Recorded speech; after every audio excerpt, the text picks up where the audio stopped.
Return ಬರಂಗಿಲ್ಲ ಅಂತ ತಿಳ್ಕೊಂಡು ನಾವೇನು ದಾನ ಮಾಡಿರ್ತೇವಲ್ಲ, ಅತ್ಯಂತ ಪ್ಯೂರೆಸ್ಟ್ ಫಾರ್ಮ್ ಆಫ್ ದಾನ ಅಂತಲ್ಲ. ಹಿಂದಕ್ಕೆ ನಮ್ಮ ಹತ್ತಿರ ಒಂದು ವಾಚ್ ಇಸ್ಕೊಟ್ಟಿದ್ರು. ನಾನು PUC first year science SBR ಕಾಲೇಜ್ನಾಗ ಓದ್ತಿದ್ದೆ. ಅವಾಗ ಒಂದು ವಾಚ್ ಇಸ್ಕೊಟ್ಟಿದ್ರು. ಅವ್ರ ವಾಚ್ ನನಗೆ ಇಸ್ಕೊಡೋದ್ರಿಂದ ಅವ್ರಿಗೇನೋ ವೈಯಕ್ತಿಕವಾಗಿ ಪ್ರಾಫಿಟ್ ಇರಲಿಲ್ಲ. ಒಂದು ನನಗೆ ವಾಚ್ ಇಸ್ಕೊಟ್ರು. So I felt very happy. ಇಸ್ಕೊಟ್ಟು ನನಗೆ ಎಷ್ಟು ಖುಷಿ ಆಗ್ಯದ, ಇಸ್ಕೊಟ್ಟಿನ ಅನ್ನೋ ಪ್ರೀತಿನೂ ಅವ್ರಿಗೂ ಅಷ್ಟೇ ಇತ್ತು. ಮುಂದೆ ನಾಗೊಂದು ಸೈಕಲ್ ಮೋಟ್ರ್ ಇಸ್ಕೊಟ್ರು PUC ಸೆಕೆಂಡ್ ಇಯರ್ ಬಂದಾಗ. ಇವತ್ತಿನ ತನೂ ಇವತ್ತು 2025 ಅದ. 2000ನೇ ಇಸ್ವಿ ಒಳಗೆ ನನಗೆ ಒಂದು ಸೈಕಲ್ ಮೋಟ್ರ್ ಇಸ್ಕೊಟ್ರು CD100. ಇವತ್ತಿನ ತನೂ ನನ್ನ ಹತ್ರ ಅದ.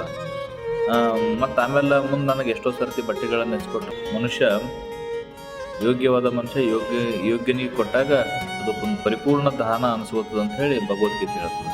ಕೃಷ್ಣಾರ್ಪಣ ಮಸ್ತು. ನಮಸ್ಕಾರ.